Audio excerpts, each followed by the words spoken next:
Well, speaking of post-apocalyptic war movies, as Pixar was getting ready to release their latest animated feature, Inside Out, many thought the movie looked brilliant, but that it could suffer financially due to the uniqueness of the film, the subject matter, and how difficult it could be to market properly. Well, yesterday the film crossed the $700 million worldwide mark, with $343 million coming from the domestic box office alone.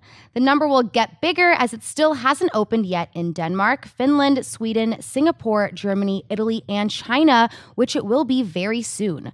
Mark, considering how many people worried how well Inside Out could do, why was it able to succeed on this level? I mean, it's still a Pixar movie. Let's not forget that. It's not some small indie cartoon that's coming out. This is Pixar. This is the monster animation studio right now. More than that, I feel like Inside Out had a lot of replay value to it, where you'd want to go multiple times to check out exactly what's going on in the inner workings of the mind, going to the subconscious and all the different adventures, the joy, sadness, and the rest of the emotions went on. It was a funny movie. It wasn't quite, my only complaint about Inside Out is that it wasn't quite as funny as I thought it might be with that talent, but it told such a good story, and it was such a great way for parents to take their kids and to teach them this is how you should process your emotions. Like, we're using too much anger, let's use joy instead. It's a conversation I hope I never have to have with my kids, because I don't have any.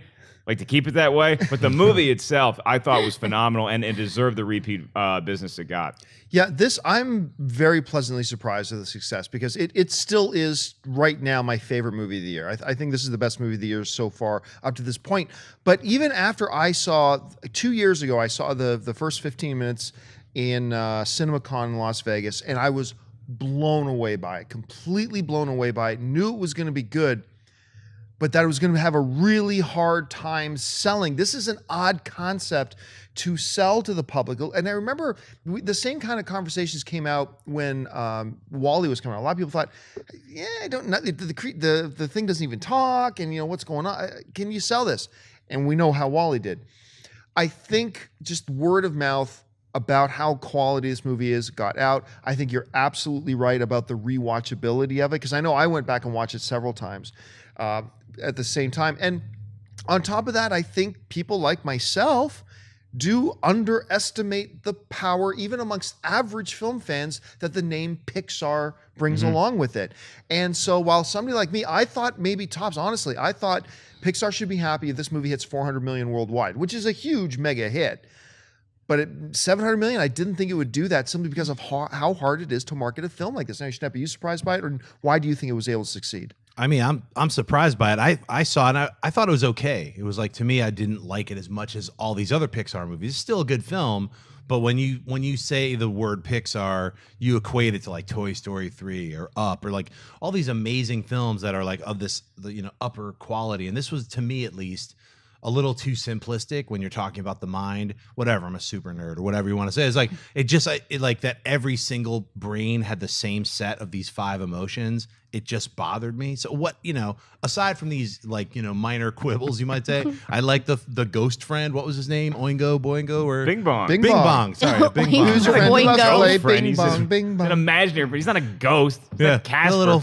your little fake friend, whatever.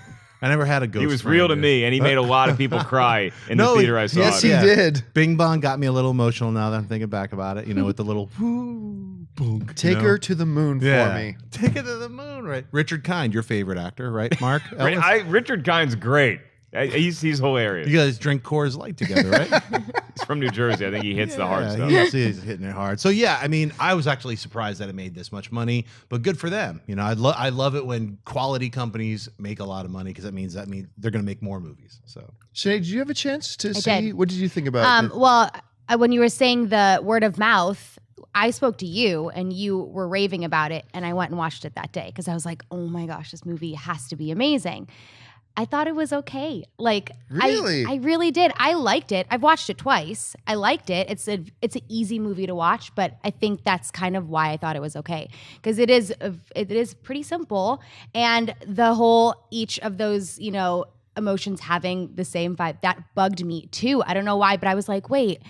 If we're trying to focus in on these emotions, they're all kind of thinking the same, and it got under my skin just a little bit. But I think I am surprised. I think word of mouth was it. I think that it just pulled on certain people's heartstrings, and it is a very mature movie, which is why I thought it wouldn't do as well, because it Yeah. is like, what age group are we talking about here? Where it's like a Wall-E too, where I was like, what 5-year-old is going to totally understand just how deep this movie is? But it's more like this 8, 9, 10-year-old, like as you start really thinking for yourself. But I think the reason why it did so well, honestly, is just people raving about this movie. I can't stand Wally. That's like Johnny Five singing show tunes. I can't watch that movie at all. But Pixar, what they did with Inside Out, that thing's going to be a monster on Blu-ray too. I had Yeah. a chance to see Riley's First Date, which is a short that's going to be attached to the Blu-ray. Yeah. Right. So the fact that we've established this universe, it opens up so much potential for everything that a teenage girl would go through. And Make sure people you check like it out. little characters like that too. Yeah. Kids love, Oh, you know it what I'm was saying? Like genius, Minions, yeah. like these things that look like you want to squeeze them.